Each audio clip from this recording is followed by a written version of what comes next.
A poor little girl offers her only sandwich to a stranger in a suit. He turns out to be a billionaire in disguise. He laughed, but what happens 3 days later will shock you. What's the kindest thing a stranger has ever done for you? Tell someone, and get ready for a story you won't forget. He had built his world of glass and steel to keep everything out. Alexander Vail ruled every corner of that world. He owned rivers of capital, companies that waited on their founders' commands as if they were monarchs awaiting a decree. The Vail name was on towers, on research labs, on satellites. His face, cool, practiced, efficient, was on magazine covers and in stock market blurbs. From his penthouse, the city lay beneath him like an obedient map. Everything had a place. Everything had a price. Nowhere in the map he allowed could a stray thing sneak in, no children with muddy knees, no pleas for help, no demands that could not be measured by projected ROI. He had learned early to seal his own heart the way he'd sealed his deals. When his wife died, only 3 years into their marriage, the grief had been a splinter that grew a wall. He had been 42 the day she left. The marriage had been bright and brief, a constellation of small, inexorable joys now gone. The grief had not cracked his empire. He turned it into work, into a fortress of numbers and contracts. The penthouse became a mausoleum of neat things and controlled air. He told himself grief had been a flawed variable to be managed. He told himself love was a hazard to be hedged against. On a wet Tuesday, in late October, he left the penthouse early, as he sometimes did when he wanted to remind himself of texture. He wanted to be anonymous among real people for an hour, test himself. He left in plain clothes and a baseball cap, though everyone who knew Alexander Vail would have known him instantly by posture alone. He told his assistant she could text him for the boards. She texted, and he ignored it. The rain had started as a suggestion, and within minutes had become a sheet. He walked past storefronts with their fluorescent despair, past a news kiosk selling prophecies of crashes, past a shelter with a long queue. The city smelled of wet concrete and frying food. He had put on a cheap sweater over his shirt. He wanted to feel less invincible. He couldn't name it, to be surprised. On the corner, near a subway entrance, a janitor swept. He never noticed janitors. They were the practical parts in every system present to be invisible.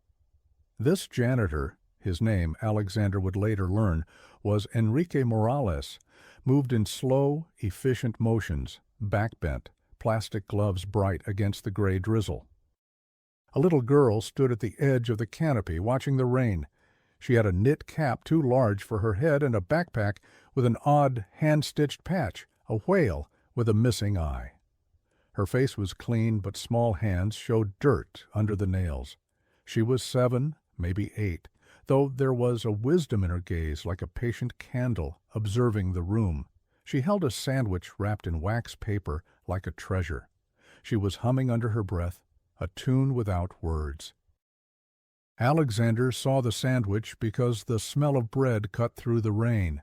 He watched as the little girl took off both gloves, unfolded the wax paper, and then, without hesitation, took a bite and crossed the street, offering the other half to Enrique without looking at him. "If I eat it, will you tell my mom I'm sorry?" she asked, voice small but steady.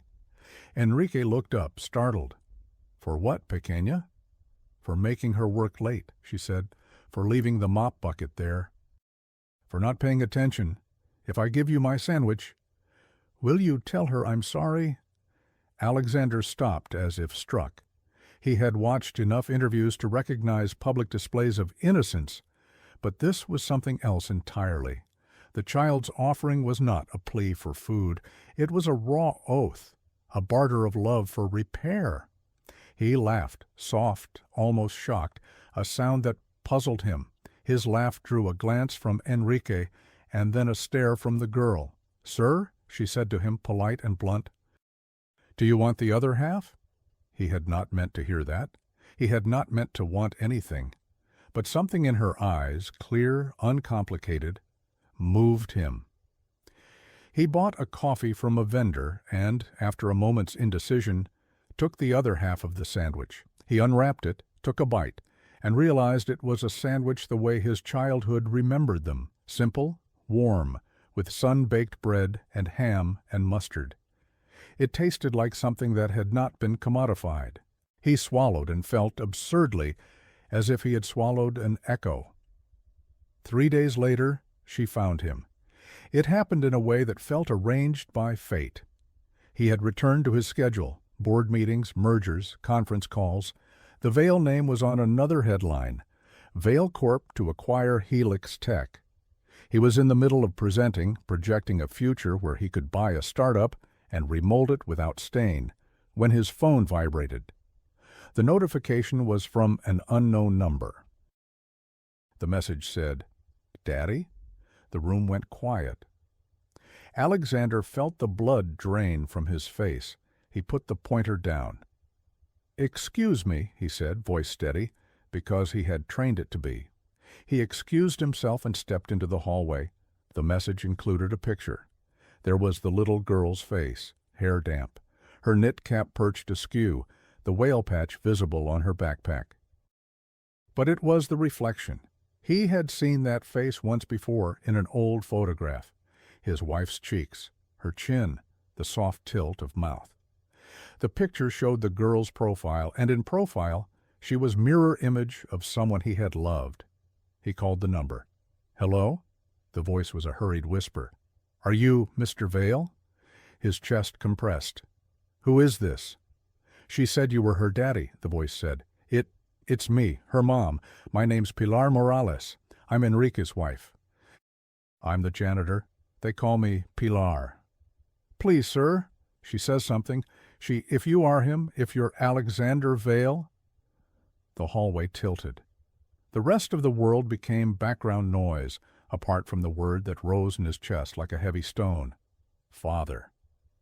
He had been a father once, in memory and practice and ghost stories, but when his wife had died, he'd stopped expecting to become one in the flesh. The thought that someone out there, someone with his blood, lived in a world of peeling paint and janitor's buckets was impossible, and yet, in that photograph, unbearably true. He arranged to meet them in a neutral place, an old city park with a crooked fountain where power could be leveled to human scale. When he arrived, the sky was the color of dull metal. The fountain spurted in fits, its water tripping over mossy stone. He kept his sunglasses on, even though it was overcast. The Morales family stood near the benches, Pilar with her arms folded, Enrique with his broom, and the girl, no longer a girl in his sight, but a little version of his past, standing beside them. "Mr. Vail?" Pilar said. She was in her 30s, hair pulled back, face weathered but strong. Her hand tugged at the girl's sleeve. "If you are Alexander, do you know what she means? She keeps saying you're her daddy." Alexander felt the world compress to the girl's heartbeat. He knelt despite himself because the world required him to. The girl looked at him as if she evaluated his features like a checklist. Up close, she had eyes the color of his late wife's that could drop a man. "What's your name?" he asked, voice smaller than he had intended. "Sophia," she said. The word was a bell. He had once promised his wife they'd call their daughter Sophia. It was a promise he had kept only in a photograph and in the hollowed-out part of his life. "Do you know who I am?" he asked. She nodded. "My mom told me. She says you built the city with your hands." "Do you want anything from me, Sophia?" he asked. She looked at him like a scientist testing a hypothesis. "I want to know why you left." That was not what he had expected. He had expected accusations, demands for money, a court system. He had not expected that simple, terrible question. The park seemed suddenly too small for all the truth pressed into it. Pilar interfered, voice tight. "She's 7. You can't. This is cruel." "Did you know?" he asked her. "Did the Morales family know?" Pilar's face crumpled. She gave him a tired, immediate answer. "We didn't know you at all. Enrique—" She swallowed. "He told me the story. He said a woman, your wife, used to come to the building where he worked to clean offices. She visited your floor once and spoke with you once. She said something about leaving a message for you. Enrique said he gave you the note. We don't know what happened, Mr. Vale. We just... The truth at this stage was a fog of rumors. Pilar's voice trembled into details. A cleanup after a corporate gala, a pregnant woman with a file folder who had spilled coffee in his building, a note that was allegedly left, and the janitor's insistence that she had seen a small bundle of paperwork with a name scrawled in a child's script. Sophia. The janitor had told no one, or perhaps the building management had filed it away. Evidence was thin. Memory was thinner. Pilar's story had a practical cruelty to it. Life had no time for rectifying other people's mysteries. Alexander took Sophia's hand. Her skin was cool and calloused from hard playground surfaces. It smelled faintly of soap and rain. He felt absurdly like a man rediscovering the path to a place he had built and then barricaded. "Come to the office," he said. "Talk to my assistant. We'll get this—" Pilar interjected, suspicion plain. "No. We don't want your lawyers." Something in him hardened. "I don't want lawyers. I want answers. We will do this privately. If it's your wish, we can do a DNA test. No cameras, no press. I promise you—" "You promise?" Pilar echoed. She studied him like she had studied mop buckets for years. "You promise you're not going to take her away, Mr. Vale?" "She will not be taken anywhere," he said. It was the first time he had made such a vow aloud in years. The sound of his voice carried more weight than he intended. He did not even know whether he meant it at that moment. In the weeks that followed, Alexander Vale's life fractured along a single axis. He put together a small team, not the PR army he used to call in, but a personal, quiet contingent. Eva, his long-trusted legal counsel who had defended him through hostile takeovers and lovesick board members. Jonas, a private investigator whose fingers had chased the city's secrets for 3 decades. Mara, his personal physician, who had run lives in and out of his hospital wings. They were told to be discreet and to be effective. He also bought time, hours of it, by putting the Helix Tech deal on hold. He scheduled DNA tests and conducted interviews. He lived as a man who had been splashed with cold water, waking each morning to a new cruelty, a child whom memory said could not exist, but who in every photograph looked like his wife, and every saved letter suggested that some mistake had been made. Sophia was incorruptible. Her wisdom was a brittle, bright thing, honed by necessity. She had a way of making statements that punctured all the hedges of his carefully constructed cynicism. "Does my mom get to come to your building?" she asked on the 3rd day in his private conference room, where rain streaked across the glass in a slate of sound. "You can come," he said. "We'll make it easy." Sophia considered that. Does that mean no more mops? He realized with a painful clarity that he had been equating purpose with wealth. To an outsider, a mop was the lowest symbol of labor. To a child, it was comfort, a sign the world still demanded tending. He did not know whether to laugh or be ashamed. The DNA test confirmed what the photograph had suggested. Sophia Vale's bloodline traced unmistakably to him. It was 2 lines that had always wanted to meet, and now could not be unraveled. The lab results arrived in a folder with conservative margins and a small, dry note. Paternity confirmed. The world that had been his single-room prison widened and immediately became complicated. He had to reckon with what it meant to be a father now that the law could assign responsibilities and joys that he had not expected. He also had a fiancée who had been part of his life for 2 years. Delia Hart was a public relations savant with a smile practiced in corporate rescue and personal appeal. She had been his project, and in private, the closest thing he had allowed to reach him since his wife's death. He had meant to marry Delia at the end of the year. He had meant to cement himself. He had not planned for an unplanned daughter to collapse the carefully laid plans. Delia had been away on a campaign when he decided to contact Pilar privately and ask for time. He told himself he would explain. He would negotiate. He would make a careful, measured unveiling with advisors, with a clear public statement. He had the option to adopt the child in secret, to arrange for guardianship and an undisclosed stipend, to fit this new variable into the edges of his life without breaking anything. Sophia refused to be fitted neatly. Once she had seen him, she moved in circles around him like an orbiting moon, curious and bright, and unable to be squashed into spreadsheets. She asked about everything: why her hair color matched someone in his old photographs, why the penthouse kept candles but never burned them, why the glass was so clean that she could see herself twice. She asked 1,000 small questions that made him slow down and, annoyingly, admire how precise and small her focus was. He found himself doing things he thought no longer possible. He took her to a museum on a rainy afternoon. He walked through statistics and sculptures with a child at his side, noticing in the small ways she rearranged his priorities.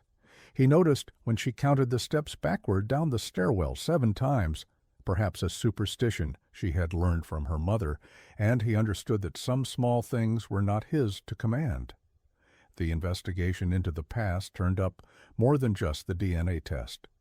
Jonas, the investigator, found a yellowing packet of paperwork in a locked storage room in Vale Corp's building.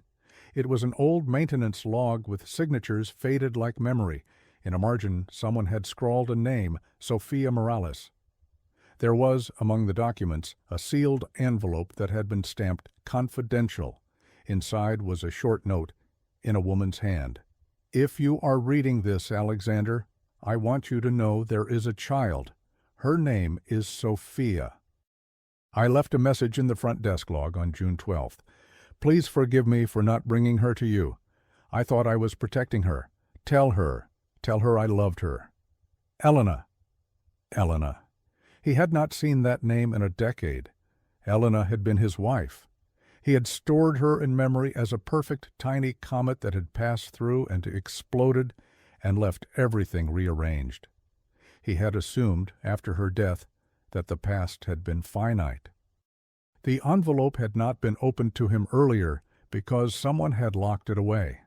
The discovery detonated the fragile illusion he had been living under. Someone had known of Sophia and had chosen secrecy over reunion. Jonas's report hinted at negligence and at cold corporate convenience. Someone in facilities had filed the page away and never connected it to a human face. More pointedly, the log had been accessed later by a woman who had crossed out a name and replaced it. The woman had an office on the 8th floor, the same floor from which Elena had returned that night, the night the accident had been reported. The handwriting analysis suggested a single signature, Delia Hart. Alexander's chest tightened. The idea that his fiancée, a woman with loyalties that he had assumed were clear, could have touched the record was a sliver of ice through his spine. The brain is a pattern finder that will leap to the most dangerous arrangement. He was not immune. He sat in his office and stared at the signature, imagining hands leaning over paper, fingers staining the ink. He did not see Delia as a villain at first. He saw her as someone making choices inside the machinery he had built. She arrived home, bright and incandescent in the evening, carrying a small hatbox from an event. She expected to see a man continuing his life as planned. Instead, she found a man with his world troubled by an old paper and a living child. "Alex," she said, stepping into his office. She had a laugh prepared for any bad news, a charm that could spin misfortune into anecdotes on arrival. "Is everything okay? You look—" He placed the sealed envelope on the table between them, as if placing a grenade. Her eyes narrowed the millisecond the handwriting met her sight. The room had the feeling of a transparent stage. Delia's expression was something carefully constructed, an attempt to make the world still. "Where did this come from?" she asked. He watched her closely. She reached out, fingertips lingering as if to absolve the paper. Then she closed her hand. "You're making this into something it is not," she said coolly. "You can't possibly assume—" "Did you alter the maintenance log?" he asked.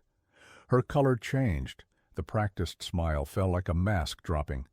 "You have no proof." Jonas's notes had more than handwriting. He had found digital footprints, an access log accessible only to a handful of executives and to the assistant director of facilities. The person who had accessed the record the night after Elena's death had been logged with Delia Hart's credentials. Jonas had footed through CCTV footage and found that Delia had been in the building late that night. Her motive? Unknown. Her alibi? A press reception. Her expression in the grainy footage was unreadable. Delia did not confess. Instead, she attacked. She accused Pilar and Enrique of orchestrating a PR lay.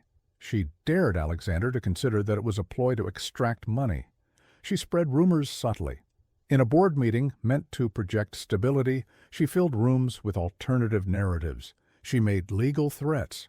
She took the first step to poison any bond between Alexander and his daughter. It was a low, precise strike that captured the heart of the empire. Reputation. Delia knew that if she could whisper the word fabrication in the right ears, she could manufacture doubts. And with doubt come control. The board began asking questions. Investors called. There were insinuations. Another scandal for a man who had run his life according to rules. The compound effect was immediate. The Helix Tech negotiations were undermined by rumors of personal distraction. Sophia watched the change like a small weather pattern. She did not understand corporate law, but she saw the withdrawal, fewer visits, a colder edge to Alexander's presence. She asked him why he had left. She asked Pilar why people lied. Pilar answered with the truth she had lived, that people rearranged facts because it was less painful than owning a mistake. Alexander's investigation swung into a more perilous mode. He began to play defense on two fronts. Professionally, he engaged with the board and publicly announced a temporary pause in his personal matters. Privately, he dug into Delia's past with a fervor he'd reserved for hostile takeovers. He sanctioned background checks. He ordered records. He found that Delia had been among the minor elite of the social world he inhabited, a woman raised in a family that prized ascendancy and control. He found donations to a trust that had, years ago, been associated with a private adoption legal firm. He found bank transfers to a shell company that had been used to settle confidential matters for Vail Corp executives, including sums that aligned with discretion.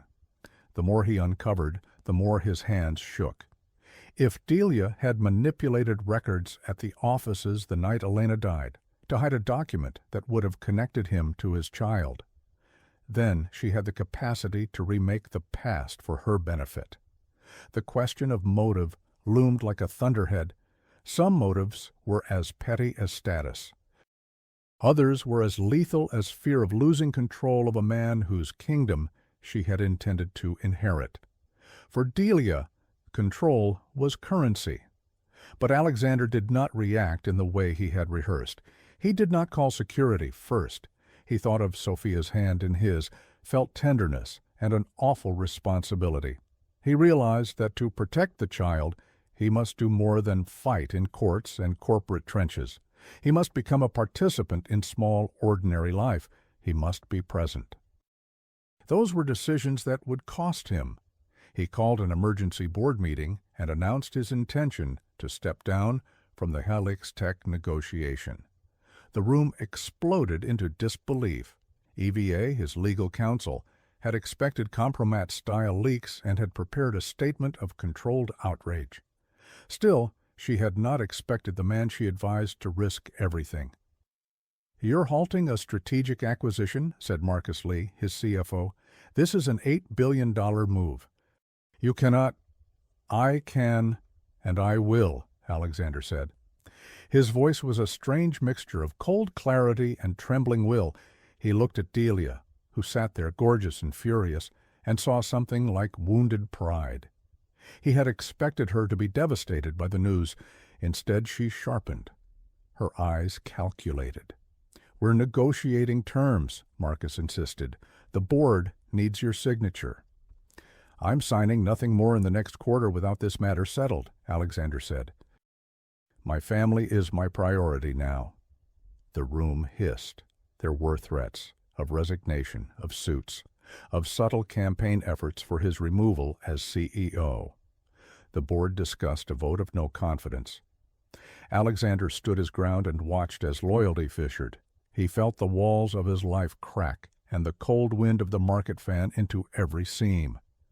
Delia left that night with a private fury. She had not counted on his public defiance. She had presumed that his empire, his vanity, and the leverage she held through their relationship would keep his choices within her script. Now he had torn up the script. She struck back. The first move was a media leak, a carefully crafted report, suggesting the Morales family had staged a story to launder funds and to seize money from Vail Corp. An old associate of Delia's, a reporter with a taste for sensationalism, published the article with coy, insinuating touches. He had been paid in a way that left no trace. The scandal spread fast as a splintered mirror. Board members squinted at press clippings. Shareholders demanded assurances. Sophia was a weathered instrument through all of it. She had been at developmental school that week. An envelope full of pamphlets arrived at Pilar's home with the smear inside. Pilar sat on the curb and read the words until they blurred. She had worked 9 years as a cleaner at a corporate building, and in all those years had never asked for anything beyond an honest paycheck. Now she was thrust into a migration of suspicion. "You have to take her," Pilar said one night, voice small as a match. "They're saying things. They might—" "She lives with you," Alexander said. He had misread Pilar's fear as plea. He thought she worried about money. She hadn't needed his lecture. She needed stability. "Your name is being used," Pilar said. "You should keep her close." He did. He moved Sophia into a guest suite in his penthouse for a week. The contrast was obscene. Peeling paint and mop buckets replaced by polished floors and silk drapes. Sophia looked around and found the penthouse mirrors confusing. She walked to one and saw herself twice, her face and the reflection of it, and for a moment she touched the glass and whispered, "Who's the other little girl?" Alexander watched her, heart cracking in new ways. The city sounded different up there. The rain on the glass became a thunder of obligations. Delia's next move was personal. She arranged a legal suit accusing Pilar of fraud, alleging that Pilar had conspired to manufacture a paternity claim to extort money. The public was indulgent in scandal and skeptical of rich men who left nothing. Delia told the press that Alexander had been manipulated by penniless romantics with an agenda. She played every sympathy card available to her, and in doing so, weaponized the court of public opinion. The immediate threat to the Morales family was real. A court injunction had the power to remove Sophia from the premises. Alexander, in response, gave a press conference that was raw and disarmingly honest. He spoke of loss and of a promise he had failed to fulfill. He spoke of a note he had not found. He told the world that he loved Sophia and, in that confession, made himself vulnerable. One newspaper called it the Vail Confession. Another called it a billionaire's folly. In boardrooms, men sharpened their knives. Investors sold. Delia smiled for the cameras and floated the notion that Alexander's grief had clouded his judgment. In dining rooms across the city, the conversation was simple. Which misstep would cost the company more, an acquisition or a public scandal? But there were quieter, deeper moves at play. Delia's fear had muttered a worse plan. If she could remove Sophia entirely from the equation, if she could silence the child's existence with paperwork and law, she would cement her hold on Alexander. The plan had been slow, brutal in its prejudice. She hired a legal team to take custody. She hired private investigators to dig into Pilar's background. She began to stalk the edges of the Morales family life like a stalking fog. Her most dangerous move was to contact a former assistant of Elena's, someone who had been present in the days after Elena's death. He was a low-level staffer who had vanished after the accident. Delia's investigators found him and persuaded him, through money and the promise of safety, to sign a statement that the night Elena died had been chaotic, that the janitor had been drunk, that Elena had been alone. The fabricated statement fed the public narrative Delia wanted, that the Morales family had their own hand in the secrecy. The waves pushed against Pilar. She began to fear for her job. The antagonist's true nature for Alexander came into focus only gradually, like sunlight cutting through a fog.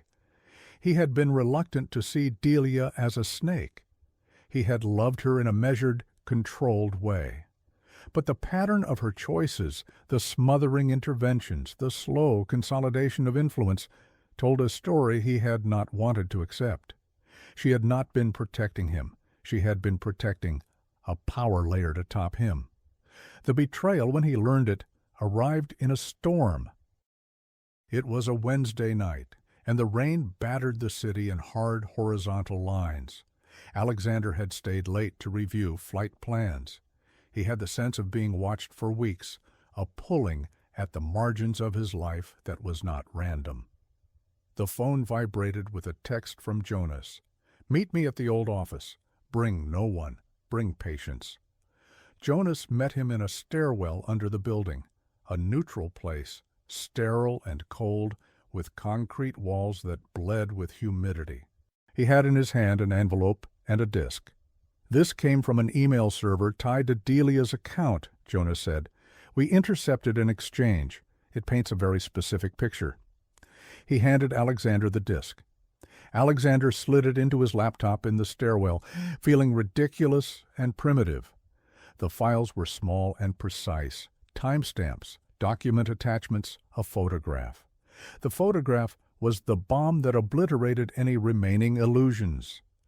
It showed Delia in the maintenance office on the night Elena had died, leaning over a sealed envelope, her hand hovering like a question mark. The next photo, 30 seconds later, showed Delia holding an envelope and tucking it into her coat. Jonas's voice was low. "We pulled the building logs. She signed for the envelope as if it were company property. Then she accessed the security tapes and removed a clip." He exhaled. She had help, but she was the common denominator. Alexander felt his mouth go dry. He had a sudden, fierce need to go back in time to the night his wife had died and wrench from the world whatever could be found. He felt, too, the weight of responsibility, like a new limb.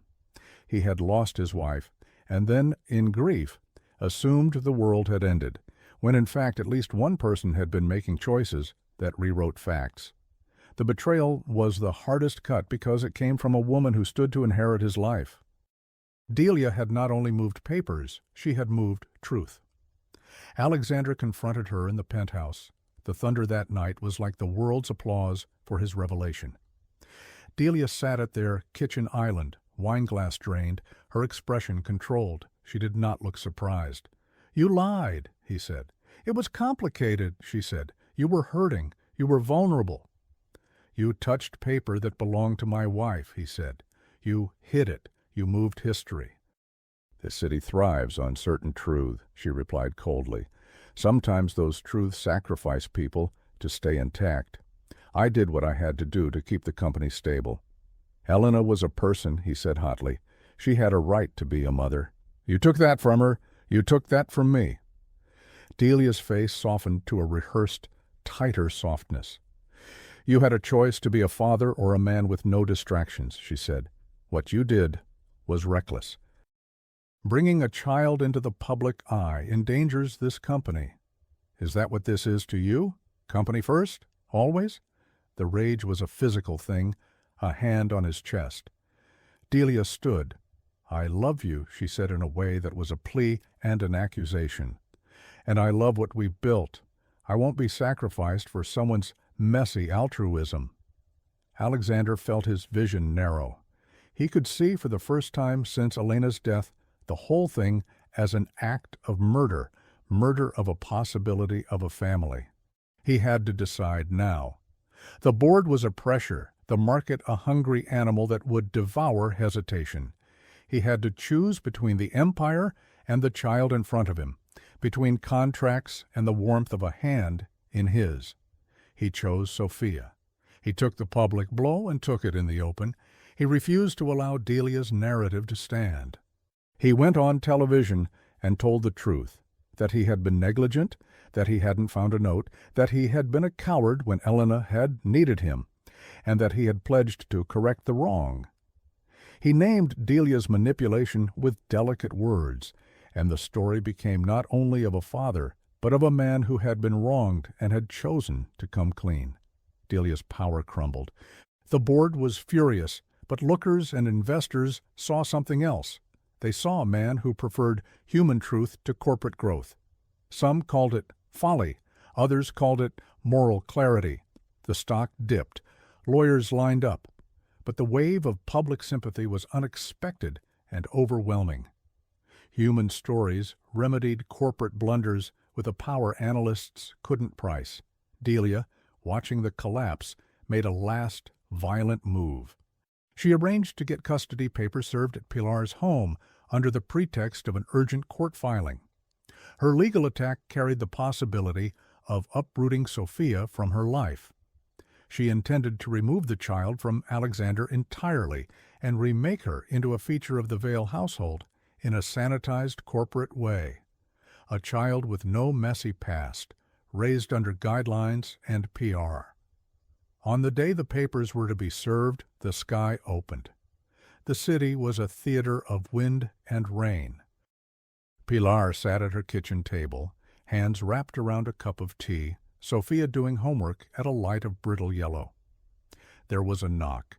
Pilar opened the door and found themselves faced with a uniformed legal process server and a camera crew that Delia had arranged to be discreetly present.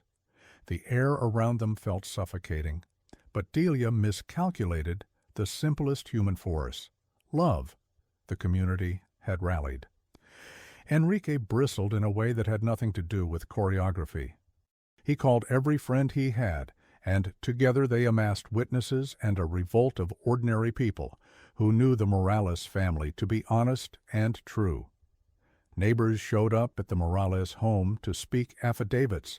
Mothers from the child school came forward.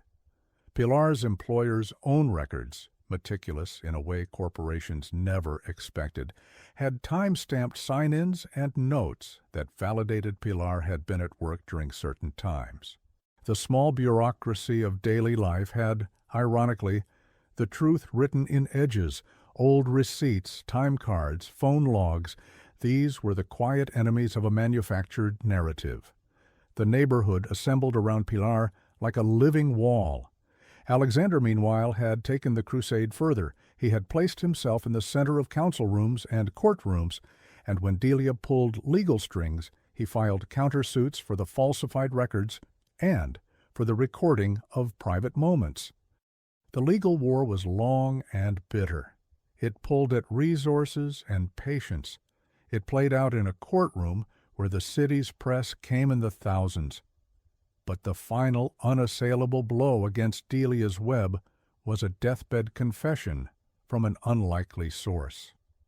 A retired building superintendent, old and worn, who had been present in the building the night Elena died, was admitted to a hospital with a stroke. He was a man who had kept secrets out of loyalty and fear. When Jonas visited him at his bedside, the man, his hands swollen and veins like knotted ropes, began to speak. "I kept a paper," he croaked. "I signed it. I looked away when I shouldn't have. They told me to keep quiet, said it was messy. It wasn't my place. If I told the truth, I'd lose my pension. I should have told." He lifted a shaking hand, and in it he held an envelope the size of a confession. In a faded script was what everyone needed, a letter from Elena to Alexander. In it she had written a simple truth, a plea, and a naming of her child. The superintendent, out of fear, had hidden it. He tore because guilt had eaten him for years. The confession was proof that someone had buried a truth. It was also, crucially, evidence of the morning of manipulations Delia had done. The signatures altered, the tapes cut, the records moved. With the tape of Delia in the maintenance closet, and now the superintendent's dying words, the court had no choice. Delia's lawyers crumbled. The accusations of forgery were ironclad. She was ousted from the company and sued for falsifying company records and for the attempted custody. She lost her reputation and her power. The board suspended her with cause and filed an internal motion that would make her a pariah in the city circles. The legal apparatus that had been her shield became her cage. Within months she had resigned under pressure, her career ruined. For a woman who had constructed herself on influence and control, it was as devastating as an exile. The final moment of confrontation was not in a courtroom, but in the rain. Delia came to the penthouse, as if to reclaim a house she had never truly built. Alexander met her there, rain still in his hair. The storm overhead was a drum. Delia's face was pale in a way that was not theatrical anymore. She had lost. "You destroyed my life," she said, voice cracked. "You tried to destroy my family," he said. "We are not things to be engineered." "You loved me," she said, as if pleading. "I loved you as a partner in my life," he said, "but you only loved the version of me that existing, without flaw or consequence. You could not bear the mess of being human." She left that night and took with her the last pieces of the life he had engineered. Lawyering, charisma, a network of favors. She was ruined, but not dead. Justice had its own device. She would be prosecuted, not destroyed. Alexander did not want blood. He wanted truth. After the dust, the rebuilding came. He left his CEO position, making the move public. He announced his resignation in a formal, deliberate statement. He was stepping away not because he had failed, but because priorities had changed. The company balked, then adjusted. A new CEO was appointed, someone steady and competent who could navigate markets without myth. And Alexander took on a newly formed role as chairman emeritus, a figure who had influence but not the day-to-day chain of command. The board protested initially, but markets calmed when leadership continuity plans were revealed. Alexander's decision was catalytic. Investors were upset. He lost a measurable amount of wealth, not enough to alter his comfort, but enough to show symbolic sacrifice. It made headlines. Some called him a fool. Others called him a man with his feet finally on the ground. But the monetary cost was not the real price. The real price was surrender of the identity he had built. He had traded a part of his empire for a seat at a child's school play.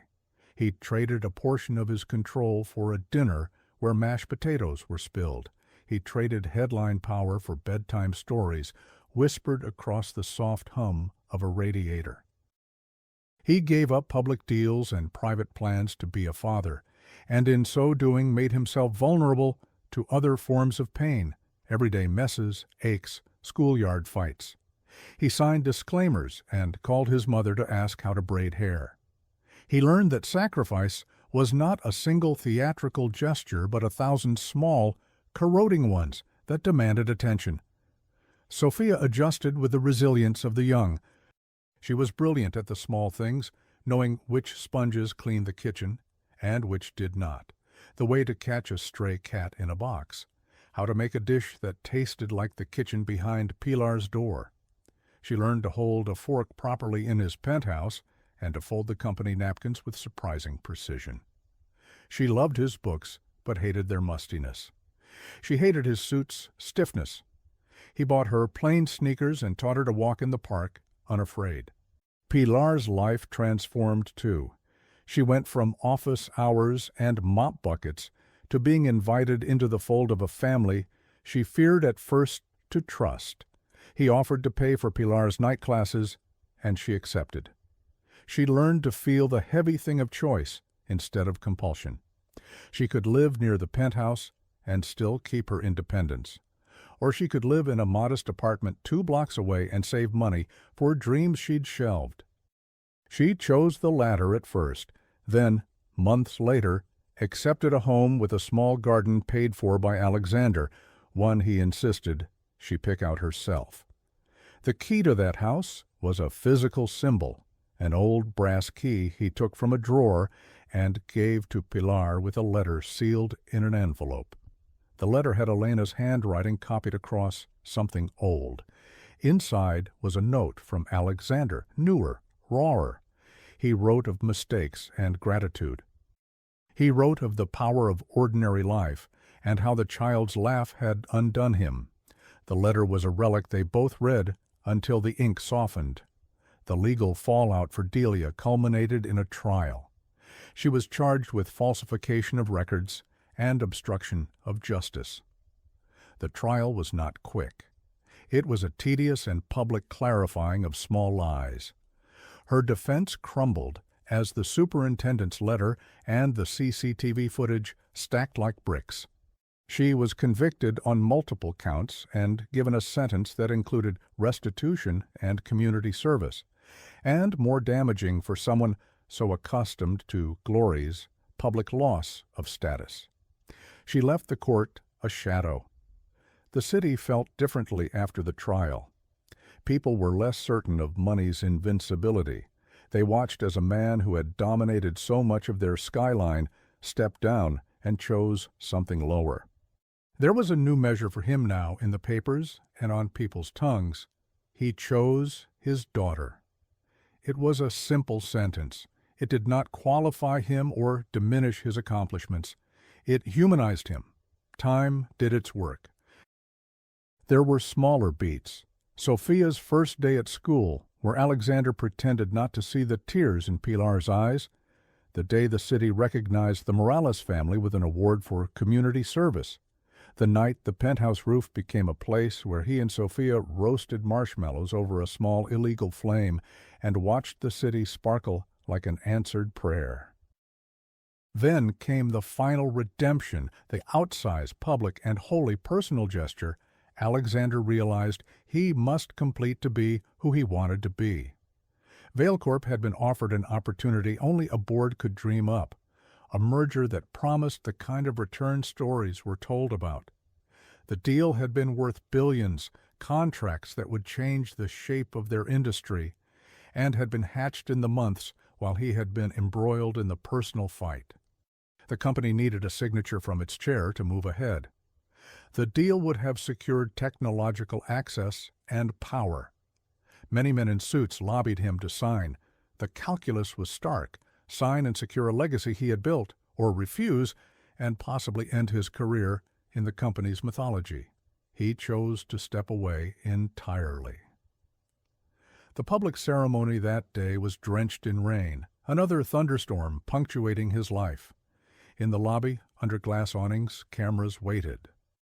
He walked in with Sophia at his side and a hand in Pilar's, and the world watched. He announced, with a hand on the podium and voice steady as a drum, that he was relinquishing any controlling interest in the Helix Tech merger and transferring his personal acquisition rights to a trust for educational and community use. The trust would fund after-school programs, repair crumbling community centers, and create scholarships for children from neighborhoods like the one Pilar came from. He signed the legal document in front of the cameras and, with a flourish, left the company several notches lighter. It was a sacrifice that cost him tens of millions. It also cost him the living identity he had accumulated, but it gave him back a family. The final confrontation with Delia had already happened, but the symbolic act of renouncing a billion-dollar deal, of signing away part of his empire, was what the public wanted to see. A man choosing love over leverage. He had made a definitive public choice, and it reverberated. The company's board shook but survived. The trust he created continued his name in a new way, not as a symbol of domination, but as a resource for others. Time blurred. The months turned into years. The weather alternated between summer heat and winter gray. The apartment they lived in, one Alexander kept for show, and one he kept for home, filled with the sound of a child's laugh. Sophia grew in new ways. She learned to read the old letters, to knit a patch for the whale on her backpack, and to give her mother a small, confident smile when the world judged too hard. Enrique, once the unseen man sweeping at the corner, now fixed a faucet in the penthouse with unexpected skill and stayed to drink coffee at the kitchen table. Pilar became, in small ways, a mother who had room beside her for laughter. Alexander became the most present he had ever been, and presence was its own currency. In private, he kept Elena alive by small rituals. He would open the sealed envelope from the superintendent on quiet nights and read Elena's letter aloud to Sophia. Elena's words were a strange balm. "If you are reading this, forgive me, Alex." They were both an apology and a charge to love. Sophia would place a palm over the paper as if feeling the spirit of the woman who had been an anchor in two lives. There were moments of terror, nights where he would lie awake thinking of the man he'd been before his wife had died, and old regrets returned like storm gusts. He would wake with the phantom knowledge of what more he could have done. He learned to be gentle with himself. He learned to apologize in a new language. He learned to accept that redemption was not an event, but a continual practice. One winter evening, years later, the family stood together under a heavy sky. Snow fell fast and thick, muffling the city's harsh edges. Sophia, now tall for her age, shoveled the walk with a small, stubborn concentration. Pilar laughed and stood with a cup of thick chocolate. Enrique wrapped a scarf around Alexander with a friendly, gruff affection. "You know," Sophia said, breath puffing like small dragons of steam, "I used to think your apartment was a palace because of the glass." Alexander watched her, feeling the anchoring joy of this life he had chosen. "What does a palace feel like?" he asked. "A lot like a kitchen," she said, "and like someone who knows your name." He felt a deep, exultant release. It was not a victory of conquest, but of being found. The city shone dimly in the distance. He looked at the small hand that had once offered half a sandwich, and now held a shovel with gravity. He'd thought in his youth that the only power worth having was control. He had been wrong. The greatest authority was the one that let him answer to someone smaller and more honest than himself. At last, on a windless night, the final legal wheels ground to a stop. Delia was formally banned from any positions in Vale Corp and had been given a binding legal settlement that forbade her from making false public statements about the company. She left the city in a private car with a thinly veiled anger and a humiliation no one in their world had shown her before. She had been vanquished not by violence, but by the law and by the quiet power of everyday people. Months later, with the healing that only years can give, Alexander taught Sophia to tie a tie. He found the task in a quiet moment an act of intimacy, a private ritual where the child folded the line of the tie into shape, while the man recited jokes he had once hoarded. "You look ridiculous," he would say, and she'd laugh. He named things for her, the old city, the way the river smelled after rain, the names on office doors that had once meant everything to him and now meant nothing without them. One night, after a long day when the TV had been left off and the radio dim, he sat by the kitchen window and watched Sophia sleep. He felt memory fold up on itself and become something unthreatening. He thought about the letter from Elena and the little correctives that life granted. A child, a letter, a rainbow after the storm. He thought about the moment in the park when a sandwich had been offered and taken, and how an absurdly small act had undone the man he had once been. He found himself smiling, thinking of the little girl's bare hands offering a sandwich like a covenant. 3 words, Sophia had said, the first time she had run to him, and called him something that rearranged his bones forever. The words had been utterly simple. "Daddy, it's you." The 3 words had been a lightning strike and a bomb. They had been a claim and a gift. They had been the instrument through which he found himself again. He answered them in a life that was less a fortress and more a room where a child could leave crayons on the table, and a mop was not a symbol of shame but of tending. He owned up to past vows he had broken and the new ones he had made.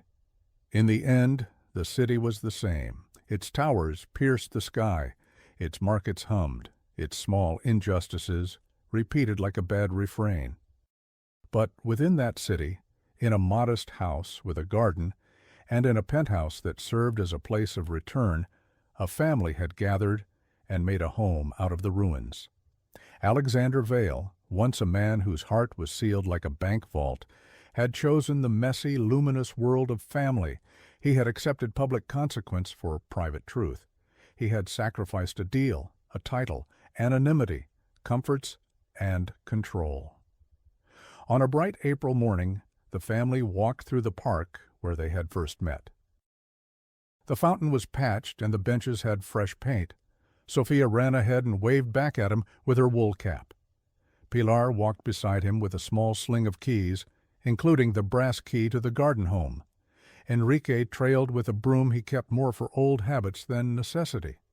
They stopped at the edge of the fountain, and Alexander picked Sophia up, something he had not been able to do in his youth because grief had made him afraid of softness. He held her and watched the city sparkle around them. "What did you ask me the first day?" he asked her, remembering. "If I gave my sandwich, will you tell my mom I'm sorry?" she said, mouth twitching like she'd just formed a joke. He laughed and felt a lake of laughter in his chest. "Yes," he said, "I told her, and I was sorry I wasn't there." She pressed her forehead to his and said, in the small, steady voice of the incorruptible heart, "That's enough." He did not need more. He stepped forward into the sun, hand in hers, and the city watched as a man who had lost his way found his road again. The antagonist had been unmasked, justice had been done, and every wrong had been named and righted. The family, fragile and fierce and finally secure, walked home together. The storms would come again, life's weather is relentless, but they had learned to take shelter in each other.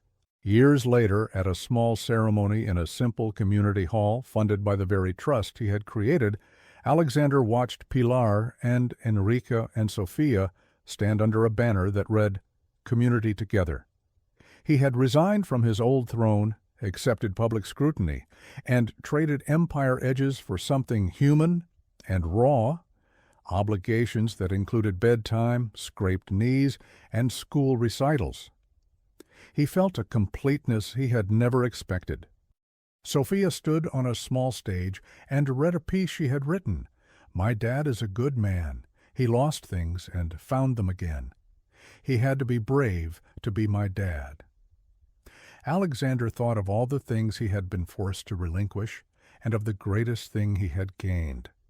He thought of Elena and of the letter that had been hidden and then found, and of the superintendent's dying stroke that had finally spilled the truth. He thought of Delia and of the ruin that came to those who prefer power over people. He thought of the many small hands that had helped him, Jonas with his tireless searching, Ava with her legal counsel that had steered him through, Mara with her steady medical voice that had kept his health while his emotions ran splintered. And he thought most of all of a little girl who had offered half a sandwich, and then, 3 days later, uttered the words that remade him. "Daddy, it's you." He kissed Sophia's forehead in the crowd and felt, wholly and without reservation, that the man he had been had died so that he could be the father he now was. His choice had been public and definitive. It had cost him clout and money and a measure of solitude, but it had given him a family. The antagonist had been vanquished, the wrongs righted, and every secret revealed and reconciled. They went home together into a house that was, at long last, lived in.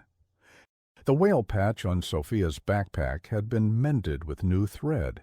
The brass key still hung on Pilar's ring. Sometimes Alexander would take it out and polish it, the way he once polished contracts. The mops were still there, but no longer a symbol of humiliation. They were tools. The city spun on, indifferent in its vastness. But in a house with a little garden and a penthouse across town and a trust that fed kids who needed it, a man who had once been the isolated emperor had become something else, a father who would, for the rest of his days, answer to a smaller, truer name. The storm passed. The weather cleared. The new kingdom, rooted in Saturday breakfasts and scraped knee remedies and school plays, stood, imperfect and whole. They were together. They were safe. They were at last home.